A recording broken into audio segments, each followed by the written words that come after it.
Utopia with Kea Ncube on Trans-Africa Radio. Yep, that is the name of the show. If you just joined in, my name is Kea Ncube, and the name of the show is called Utopia, with you to the hour 5 p.m. CAT, bringing you nothing but the best feel-good vibes. And how you can tune in: DSTV 872-609 on OVHD, TARadio.mobi, and of course our website transafricaradio.net. But right now, it's a Foodie Friday, now we're on Foodie Corner, and like I told you earlier, we're talking all things made of juniper berries. Juniper berries, in terms of being made into alcohol, doesn't exactly have the best rep. But right now, I have a lady who's definitely going to dispel that myth for us. Hello, Glyn French. Okay. How are you doing on this beautiful Friday afternoon? Oh, it's a lovely Friday. Friday's always good. Friday's always good. Thank you so much for taking the time to come visit us here at Trans-Africa and let us know a little bit more about the art of making gin, and of course about Flowstone as well. So just a little bit about Flowstone. How and when did you decide to get Flowstone off the ground? That happened about 2 years ago now. The background is that I'm in the Cradle of Humankind, the World Heritage Site, which is, I'm sure most people in the area have been there now, and it's beautiful, wonderful indigenous bush. And shall I tell you the whole story of how it started? Yes, please. Okay. In the Cradle, there are caves, and there are fossils in the caves. Mm-hmm. And so you get visiting scientists coming to study the fossils. And I ended up with a whole bunch of them staying at my house each year, because they come out during June, July as part of their field season. And when I say a lot of people, I have 12 people staying in my house for 2 months, and it was just wild. And one time they brought me a whole case of craft gin from England called Hendrick's. And for that, you're meant to use cucumber as a garnish. And I didn't have any fresh cucumber, any English cucumber. Yeah. So I said to them, don't worry, Africa's got its own wild cucumber and they grow in my garden. So we went out, picked them, and they're beautiful, spiky, colourful things, as an African thing would be. Cut a slice of them, put it in the gin. Everybody went mad. They'd never tasted anything so good. And somebody said, somebody ought to make a gin out of this. And here I am, 2 years later, we've got Flowstone gin. Wow. So that's how it started. It's African roots through and through. African roots through and through. The fact that you took an African product and put it in an English product, and they were just like, okay. Made it much better. Much better. Yeah. So why gin specifically? Was it because all of that, or is gin something that you like to drink personally? I didn't used to like to drink gin. Now and again I'd have one, especially when I was out in the bush, and it's midday and it's hot and everybody'd say it's gin and tonic. And you drank it and you thought, oh, I'm not so sure about this. But what has happened since then to gin is a whole craft movement has taken over. So you had the craft movement in beer, it then went into gin. And once you start talking about a craft product compared to a mass-produced product, you're talking about something completely different, as we know from African crafts, where you've got handmade baskets and all that kind of thing. It's a totally different animal from something that is mass-produced. So when you're talking about a craft gin, generally what you're talking about is something that is far more interesting in terms of its flavour, far better quality, very, very drinkable. And that is what has driven the craft gin craze around the world, and literally is around the world. There's not a country in the world, from Iceland through to Australia, to Spain, to America, to South Africa, that hasn't got onto the craft gin bandwagon, because they are just so different from any other gins that used to be out there. That's very true. Like from the mass-produced gins that we drink, and from what I tasted when I got to meet you, I was just like, oh my gosh. I was like, now I think I'm no longer scared of gin, because I'm one of those individuals. I'm a little bit scared. Well, not anymore. Not anymore. So, between what makes a craft gin? Like what criteria do you have to fall under to be considered craft? Look, it's a fairly broad definition. Yeah. In this country, in order to enter for the awards, the 2017 Michelangelo Awards, which we entered, and we won gold medals for 2 of our gins. Yay! Thank you. We only entered 2, and they both won gold. It has to be made by the distiller, the distiller has to be involved in the company. The distiller has to be hands-on in the process of making it, and you have to make it in small batches. So in other words, it can't be a big machine where things are going on one side and bottles of gin are coming out the other. So what we do is we do a distillation in a still, a small batch. You get a couple of 100 bottles out depending on the size of the still. When I first started making, I was getting about 5 or 10 bottles out of a very tiny still. I'm now working in a much bigger still. So each batch is going to be slightly different. So if you look on a craft gin bottle, you'll see usually a handwritten batch number. And that means you can tie it back to that particular batch. In order to keep consistency, you have your initial gin, the one that you chose as your winning recipe. And each batch that you do, you taste it and you test it back against the original one to make sure you're being consistent. But you're also not scared about minor variations because they will happen, and that's a sign of a true craft gin. Okay, and then I know that gin is made from juniper berries, right? So in terms of percentage-wise, like what percentage of juniper berries has to be in the alcohol for it to be considered a gin now? There's no defined percentage, but in order to qualify as a gin, the predominant taste, the defining taste, needs to be juniper. All right. So anybody tasting the gin needs to get that juniper taste. If the juniper taste isn't there, then you're talking about a flavored vodka. Okay, so it's the gin that gives you, it's the juniper, that gives you that particular flavor that says gin. I didn't know But that doesn't mean that you're restricted to juniper. There are all kinds of other things that people can and do put into gin. So, for example, in our Marula gin, I think we've got about 14 different ingredients that go into it. In our Bush Willow gin, and we'll talk about the different ones that we've got, it's a totally different recipe, totally different gin, and that one's got about 8 or 9 ingredients. Okay. So basically, like you said, the predominant flavor has to be juniper, or else you're drinking a flavored vodka. That's right. So gin, and the original name gin comes from juniper. Okay. Initially in the area of Belgium, Scotland, where it was known as Geneva, right? Or I can't do it. I can't do the Belgian word. Geneva, something like that. Yeah. Right. And that is really the word for juniper, and so that's where it came from. Okay. But the gins in those days were scary, and that's where all the bad news about gin came from. Yeah. Well, Mother's Ruin. You've heard about Mother's Ruin, yes. You don't want to go there. Yeah, I've had some bad experiences in my early 20s when it came to gin. I don't know. I don't want to go back there. Well, you're not. When you come onto craft gins, you are certainly not going Definitely back there, as you know. Back there. Yes. So in the building, Glyn French is in the building. We're talking about Flowstone. We're talking about gins and why she went into the whole gin making process. And she's been very kind to us as well. We're going to have an on-air tasting. So I'll be and for you during the course of the hour. If you do have any questions for her, though, +2779 254 4329 is that WhatsApp line, or give us a call on +2711 447 7176. Tell your mama, tell your papa that we are talking gin, and they need to get you a bottle of Flowstone gin. This is Trans Africa Radio.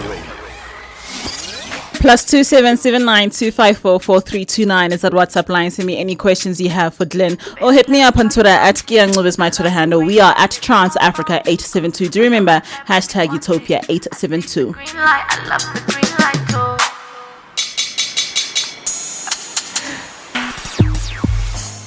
Big Smosa. This is Kea and Techno's called Green Light on Trans Africa Radio, bringing us to 15 minutes after the hour of 3 p.m. CAT. So we have the lady behind Flowstone Gin, Glyn French, in the building on our foodie corner guest today. Thank you so much again for coming through and letting us know a little bit more about this beautiful product called Flowstone. So why the name Flowstone? Interesting question. Once again, in the cradle of humankind, it's world famous for the fossils. It's possibly the biggest repository of early hominid fossils. And in the caves, you have a particular kind of mineral formation called flowstone.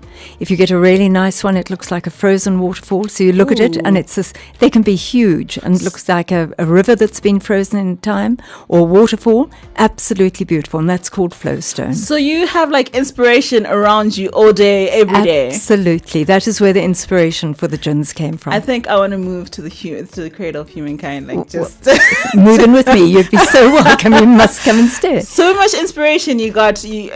the wild cucumber was there to help you out. Now the Flowstone itself was there to help you out with the name as well. It's a beautiful bottle, and with a couple of guests that have come through as well who are in the craft market, they say they've had challenges obviously producing their vessels here in South Africa, and they have to go all the way to Europe to get their bottles. Is that the case with you? I'm afraid it is. It's really, really sad, because as a matter of principle, we always try and source locally wherever we can. But unfortunately, in terms of quality bottles for the craft industry, for premium products, they're just not made in South Africa. We don't have a glass manufacturer that is making this type of bottle at all. And unfortunately, it's probably going to stay that way for quite a long time, because the capital involved in setting up a furnace to make this kind of quality bottles is enormous, absolutely enormous. We do make bottles in South Africa, but they tend to be the wine bottles and the beer bottles. Which is the most drunk. Well, yes, that's where the volume is, so it makes sense that that's where a South African company is going to focus. Okay. So yes, unfortunately, the bottles do have to come from overseas, but as much as possible of everything else is local, as a matter of principle. Okay. So Flowstone has 3 flavors. We have marula, bush willow, and of course the original one, wild cucumber. You've passed with flying colours. You're doing really, really well. So why these specific flavors? Okay, I think I got the story behind the wild cucumber. But wild cucumber done. Okay. But the wild cucumber doesn't end there, because also around us is this beautiful indigenous bush. It's a little oasis between 3 major cities, Pretoria, Johannesburg, Krugersdorp, and the bush is untouched, as it was millions and millions of years ago. And the intention is to try and keep it like that. So in that bush, there are also all kinds of other botanicals that are growing. Botanical means a floral thing, a plant, basically. So what happened is a friend of mine, Jenny Hyde Johnson, who's the person who painted the beautiful, beautiful labels that we've got, the pictures on them. She is also an amazing botanist. So when I decided to do this, I said, Jen, I need help, because she knows all the plants in the area. And the 2 of us went out and we picked a leaf here and a blossom there and looked at a root or a piece of bark. And she also just isn't a good botanist. She also knows all the traditional uses. Yeah. What would have been used for a beer or for a bread or for a jam or medicinally or whatever else. And also what was used for Bushman poison arrows. So she steered me well away from those. I'm happy to tell you, none of those are in the gin. And I then took little samples of these, went back and distilled them one by one, so you could see what kind of flavor each one would produce. And then we tried mixing them one by one to see what would work with something else until we came up with the final recipe. So in all the gins, marula, wild cucumber, and the bush willow are also other botanicals to give you different balance, different flavors. So we've dealt with wild cucumber. Marula, I think, was an obvious one in the northern parts of the cradle. Excuse me, marula grows prolifically. Yeah. The marula taste is so African. Somebody has said of our marula gin, it's like drinking an African sunset. And I think that just says it all. So beautiful. Isn't that just lovely? Like I've fallen in love with that person already. Oh, wow. Well, so did I. So there's competition. And it's just so lovely because it's it's very subtle. It's not in your face marula. It's not like drinking a marula flavored cool drink. It's very subtle, but it's there. Marula's there, sort of waving at you as it goes down, saying, "Here I am." I'm all the joy of Africa. That lovely tanginess, that fruitiness. It's indefinable, marula. You can't really put a label on it. And marula has quite a lot of florals in it to balance the marula. You didn't want it to be too cold drinky. You needed the florals to give it some sort of body, some depth. And then we've also got a bit of citrus in it to pull out that marula flavor. And citrus and gin go so nicely together. Beautifully. They're made for each other. And also a hint of spice. Quite a lot of gins have got spice in them. Yeah. So it's got a hint of spice, as I say, to give the marula a bit of backbone, because we didn't want it to be too, fruity tooty. So it's got the bit of spice to give it a bit of backbone and all those things. So it's a case of balance. In all good gins, there are going to be a lot of different things and you're trying to balance them as much as you can. So you're looking for complexity and balance. Mm-hmm. And that's why drinking the craft gins is so interesting, because you get an initial taste and then you get a later taste, in your mouth as it goes down. And as you drink the gin and you get more and more water from the ice in it, that also changes the flavor. So they are just so interesting. It's a complex. It's a very complex liquor. It is. Absolutely. Yeah, and fun though. The main thing about gin is it's fun. And then our third one is bush willow. Now the bush willow, it's difficult because we're on radio. It's a big seed pod that you see in the bush. The thing is, if you were to go out there and you'd say that's a bush willow, we'd be like, oh, we always knew this, but we didn't know what it was. Because they're so big. They're a seed pod with 4 big sort of wings on it. And it just looks so beautiful when you see it lying on the ground that everybody, I think, picks one up. For the people who are listening, it's about the size of the palm of your hand. And it's quite papery when it lies on the ground. It's a favorite of kudu and hornbills. And it's used medicinally, traditionally. So what we did with that one, we found it lying on the ground where we were, and we picked it up, and I opened it up, and there's a seed inside, and that was the very first one that I tried distilling as a single, plant, and it gave us an amazing taste that was quite off-putting because it was so strong.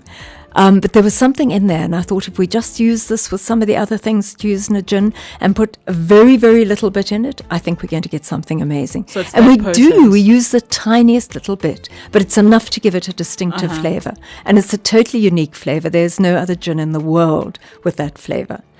And, Completely African. when the gold medals were being judged, judges from 22 international countries, 22 countries, liked it enough to give it a gold medal. So here we go, South Africa. So talking about those gold medals, it's been 2 years since Flowstone has been. No, we only launched in June this year. So it took quite a long time to get it going. Yeah. Right? So in June we had our labels ready and we were able to launch. So you launched in June this year. You won 2 gold medals. Entered How it does in July. feel? It feels absolutely amazing. Very rewarding, Yeah. absolutely rewarding, because it's quite, when I say a lonely thing, it's not really lonely, but you're working on your own.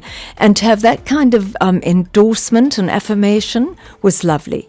That's beautiful, especially after just launching the previous month. And then you have 22 international judges said yes.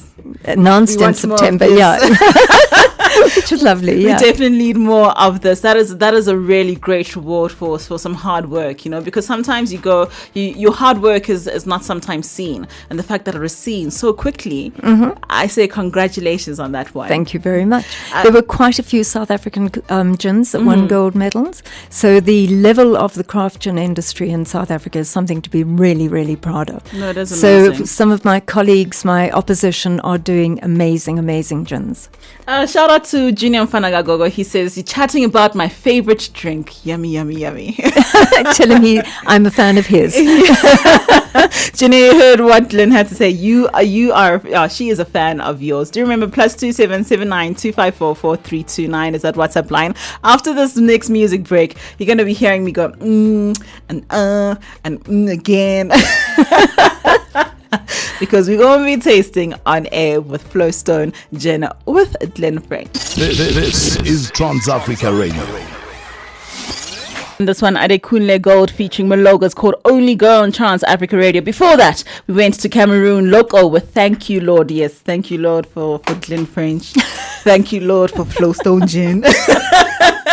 Thank you, Lord, that she's here on a foodie corner Friday. So Local, thank you so much for making that song. Glyn French is in the building. She is the lady behind Flowstone Gin. It's an absolutely beautiful product. Beautiful product. Lizzie, I see you. Surprise, I see you. Ishmael, I see you. And of course, Junior Mfanagagogo, I see you as well. So right now, like I said, we're going to be and some more because we're doing a little tasting. So which one are we starting off with, Miss French? We're going to start with the Marula. Okay. Because the Marula is also the one that I call the easy drinking gin. Yeah. Because it really is. It's very seductive. It's very luscious. It's very easy drinking. Okay, cool. Okay, you ready? I'm ready. Hey. Did you hear that pop? Right. And we need some ice in the glass. Uh-huh.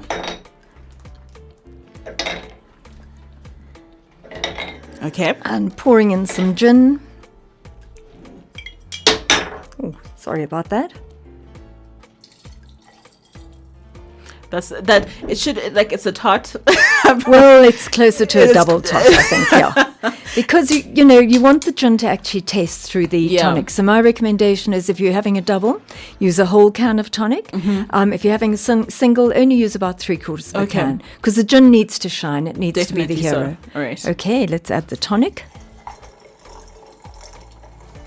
Oh, I love that sound. That sound is amazing. Adore that sound. Okay. So And then I wish in the you one could that see I've right now. done for you, we've added a slice of orange with a cinnamon skewer. We've added 3 coffee beans on top of it, and it just makes it absolutely yummy. And there's a stick of cinnamon in here. I Stick of promise you, if I could send you the smell through the mic, I would. That smell is absolutely beautiful. The orange just comes out so beautifully. The cinnamon as well just perfumes it beautifully as well. And the coffee, okay. So let's. What is amazing, it's a very subtle taste. It The gin. is If you have just plain marula and tonic, it's lovely, right? But the thing is, if you choose your garnishes, and there are no hard and fast rules, so get yourself a bottle and experiment. Just when you're tasting it, think what would go well with this. Okay. Try it and let me know what you discover. Okay. Because it's an adventure discovery all the time. What do I discover? Oh my gosh. It's so refreshing. Like, it cools you down instantaneously. That citrus, it just hits you. It just lies so perfectly on top of your tongue. The cinnamon as well. And then the coffee just comes out at the end. And it just, Beautifully. Absolutely beautifully. Yeah. Yeah, it's just so perfect. I'm so happy I went to hospitality school, because I know what I'm talking about just a little bit. Just a little bit. Back in the day, I didn't really appreciate what they taught us, but now I'm just like, that's a good thing I went to hospitality school. So the cameraman is in the building as well. Tando, do a little tasting for us. Which mic is that? That's mic 4. So tell us what you think of this marula concoction. All right, let's give it a taste. Man, oh man. I think this is the best gin I've ever had in my life. Right?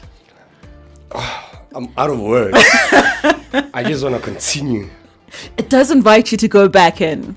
That's a beautiful thing about it. Like, it invites you to just go back Absolutely. and just sip and savor.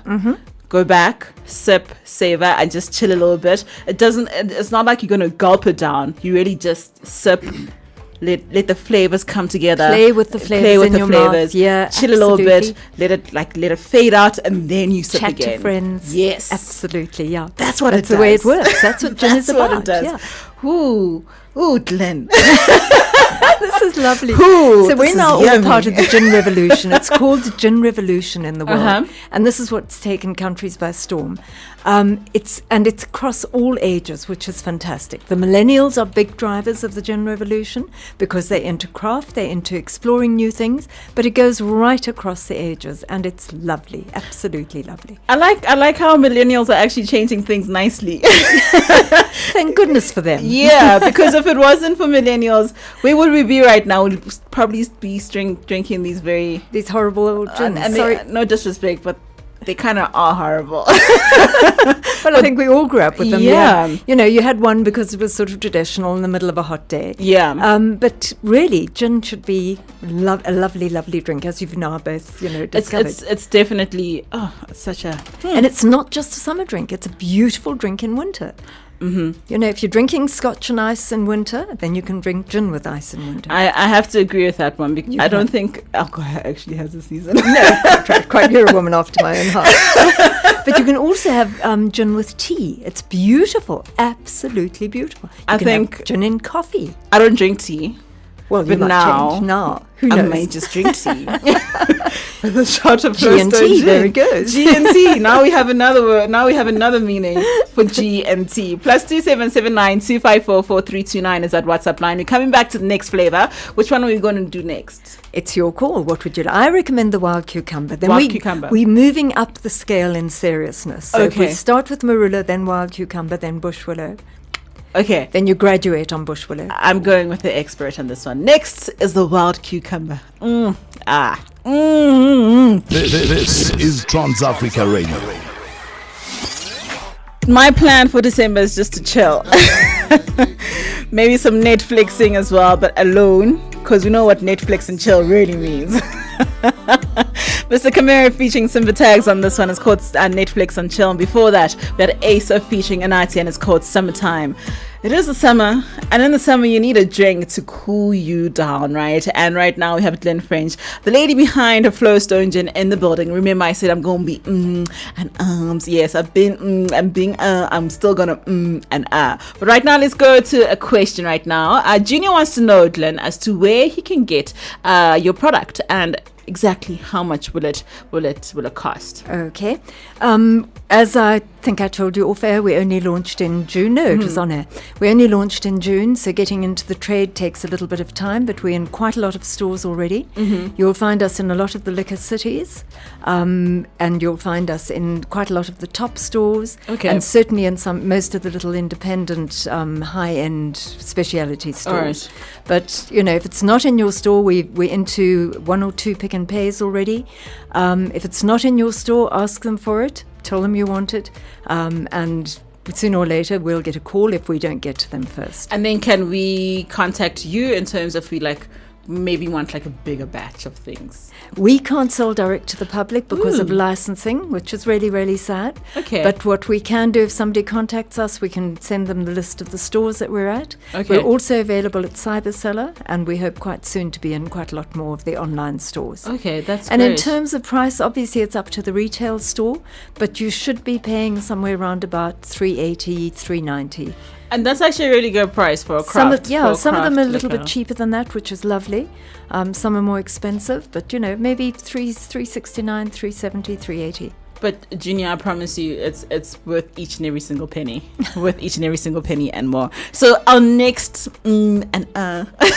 what's our next Glyn? Next one's going to be the wild cucumber, and this one I've served with the Fitch and Leeds Pink Tonic. Okay. I don't know whether people are familiar with it or have seen it around, but it is the most gorgeous sort of gemstone pink, soft, pale, so just pretty, delicious pink, absolutely it's lovely, very attractive, and it has a tinge of cucumber and rose. Okay. And obviously the cucumber goes with our cucumber.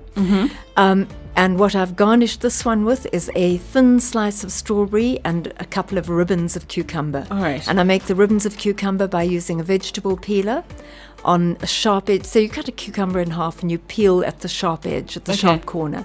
And then you get beautiful thin little ribbons that curl up in the glass around the ice. And it's just beautiful. And once again, it smells amazing. Thank you, thank you.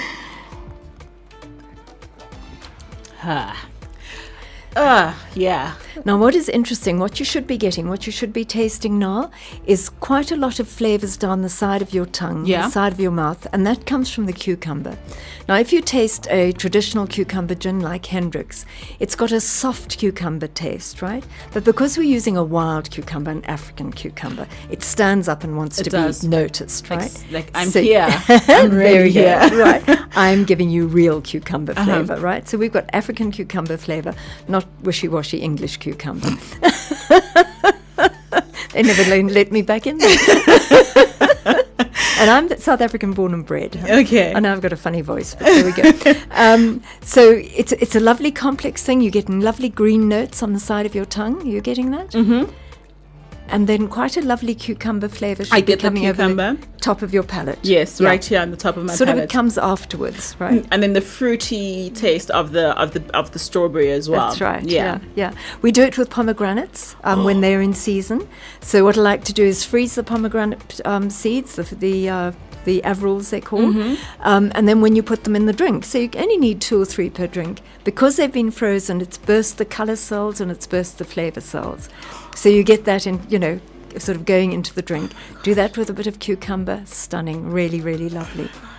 Pomegranates, beautiful, wow. Beautiful. This is a really beautiful. So you can freeze some in, when they're in season, and they can last you the whole year. Oh, this is amazing. Because putting frozen, you can even freeze the strawberry.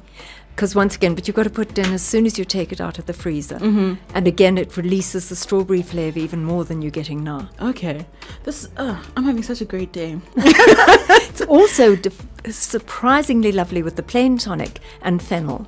Because I did taste beautifully. We tasted the marula flavour with just the plain tonic without the garnishes, and just alone like that is also just a beautiful complex flavour. Yeah. So which really shows that gin is not just this drink. It's that not we all must this drink. decoration. No. And, you know, sometimes when I'm at a gin fest or whatever, I'm quite horrified by some of the drinks I see being carried around because it's like people have put, you know, the whole Christmas tree inside. Yeah. And you don't want to do that. You want to choose your garnishes quite carefully that are going to complement the gin. So it's not a case of getting as many things into the gin glass. I've seen them with pansies and violets and citrus and cucumber and everything in one glass. That doesn't make sense. It doesn't make sense. Doesn't make sense at all. It's not fair to the gin and it's not fair to the person who's drinking the Yeah, gin. that's very, very true.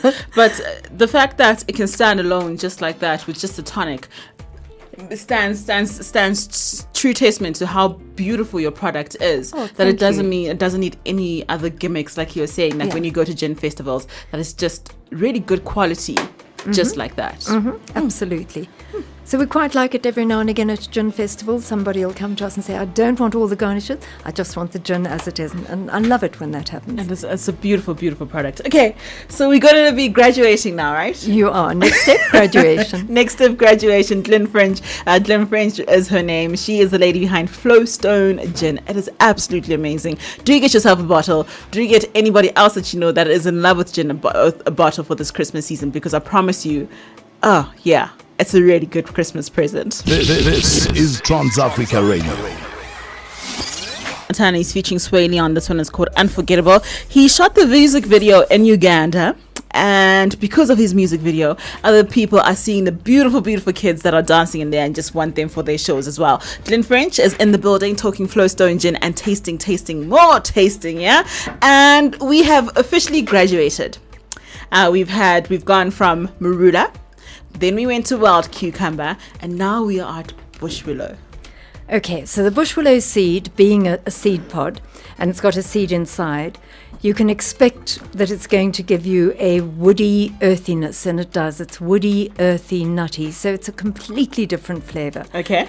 You have cashew nuts in here. That's right, charred Roasted, cashew, yes, charred. Yes. charred. Yeah, and I've put a leaf in there that you didn't have last time you were drinking Flowstone Gin. Can you pick up what it is? It looks very familiar. Should I put you out of your misery? Yes, please. It's curry leaf. What? Yeah, smell it again. It's a fresh curry leaf because I've got a curry leaf tree growing outside my kitchen door. Oh, You get it now. Hey. Isn't that incredible? ooh, yes. So what Ooh. you've got is I've got charred cashew nuts in there, and the way I char the cashew nuts is in a dry pan. So no oil or anything else like that. You just toss them until they get quite blackened. They are quite blackened, aren't they? And then you just drop those into the gin, and as you lift the glass to your mouth, you get that lovely charry cashew flavour, Yeah. which underlines and reinforces the woodiness and earthiness of the bush willow gin. That curry leaf is unexpected. Isn't it lovely though? It is lovely though. Oh But my gosh. it's also got sort of earthy notes to it, which is, you know, why it goes so well with the whole thing. Ooh. I'm coming to your house, Glyn. There's a bedroom. There's a dining room table and a bedroom, no problem. Oh my gosh. Yeah. And there's a gin cupboard. Ooh, yeah, that's yummy. Ooh, yeah. I like that. Isn't it lovely? Ooh. Because they're very unusual flavours. It's not something you'd ever think of putting in a gin, and it just works so beautifully. I was saying off air to the cameraman when we went to the tasting, you had dill and That's right. cashew nuts in this bush willow tasting, and I was just like, what are cashew nuts doing in a drink, right? So you taste it, you're just like, okay, I think I get it. Then you actually eat a cashew nut. You're just like, now I get it. Well, it's lovely. You know, normally when you get to the end of your gin, it's, oh dear, you know, it's gone. It's finished, gone. and you're really, really sad. When you do this one, you've still got 2 or 3 cashew nuts to eat. It's absolutely beautiful though. It's like a gift at the end of your gin. That's a great gift. The gift that keeps on giving. There That's what we it go. is. That's the one. The gift that keeps on giving. So, any plans to expand into the rest of Africa? Because I know, like, Africa in itself is actually also growing in this whole food thing. Like, Africa's growing really well in the food markets and in the alcohol markets. Are you planning to expand to the rest of our beautiful continent? We've had a couple of orders go to Namibia and to Botswana. Okay. Which is fantastic. We're not really ready for export yet in any kind of volume, Which makes sense. We're still sort of we're battling to keep up with local demand. That is, we're at the stage of the business now where it's a battle to keep up with demand. You make a whole lot of gin, you think, oh, well, that's okay. I've got a whole lot of gin. You turn around, it's gone. Yeah. And you make again. So we certainly have got our eye on export down the line. My son, is living in England at the moment. He can't wait to come home, so he's going to help us get into the English market. And some of the partners in the business are in Australia. Okay. And Australia's already looking. Oh, wow. Yeah. So it's international. Going That's to what be. it is. I hope so. I really do hope so. So what do you want to happen in the next 5 years with Flowstone? Well, I'd like Flowstone to become a really established gin in South Africa, a premium gin. It's never going to be a total mainstream gin, but a premium gin that is great there for the tourists that come to the country, for our whole lodge market, for people in the urban areas that realise what a beautiful country we've got and what lovely, lovely botanicals. I'm so happy right now. I think I prefer this from the tasting with the curry leaf, with the spice, a little bit of spice in the background as well. I think, yeah. Lovely. This is a good way to graduate. And you've graduated with flying colours, I must say, both of you. Thank you so much. It's been a great afternoon. It's been a great foodie corner. How can we find you on social media to follow you in terms of what's happening with Flowstone Gin, and of course, those orders again as to how we can get the product? Right, we obviously have a web page which is simply Flowstone Gin. www.flowstone, not Flowstone Gin. And we're on Facebook and Twitter, Flowstone Gin on Twitter and on Facebook. Yes, and Instagram as well. Now we're on Instagram, thank you. You're everywhere. So Flowstone Gin is where you can find them: Facebook, Twitter, and of course Instagram. And the website is flowstone.co.za. That's right. Okay, yeah. .coza. If anybody wants to, send questions or find out about stockists, it's simple, info@Flowstone, no gin on it, just info@flowstone.coza. info@flowstone.coza. Yeah, and we'll happily reply. Junior, I hope you get yourself a bottle of Flowstone. Like during the Christmas season, because I promise you're going to have a great time with this beautiful gin. You can do so much with it. You can just drink it like that with the tonic water, but please don't get these mass-produced tonic waters. This tonic water, Fitch and Leeds is Fitch and Leeds, yeah. Fitch and Leeds rather is the one to get, because it just goes so well. What is lovely about it is it's lower sugar, which is really, really nice, and it's slightly less carbonated, so the gin has a much better chance. And Okay. it's a lovely South African craft tonic. You see, proudly South African, proudly African. That's us. So Jen, I do have one more question for you though, because here at Trans Africa we play 100% African music. We're also about 100% African content as well. So what does it mean to know that there's a platform that's just a celebration of Africa? I think it's absolutely wonderful. I'm African through and through. Wherever I go further into Africa. It's my choice. I love African music. I love our local music. I always have since I was at university. And West African music, and now I'm finding out about East African music. I just love it all. Thank you so much for coming Thank through you. again. Thank you for allowing us to and again. It's been a great Friday afternoon. It's been a great foodie corner, and I wish you nothing but the best. I wish you more gold medals, platinum medals, if they are platinum medals, because you absolutely deserve it. Thank you so much, and it's been a privilege being here, and it's been a hell of a lot of fun as well. Thank you. This is Trans Africa Radio.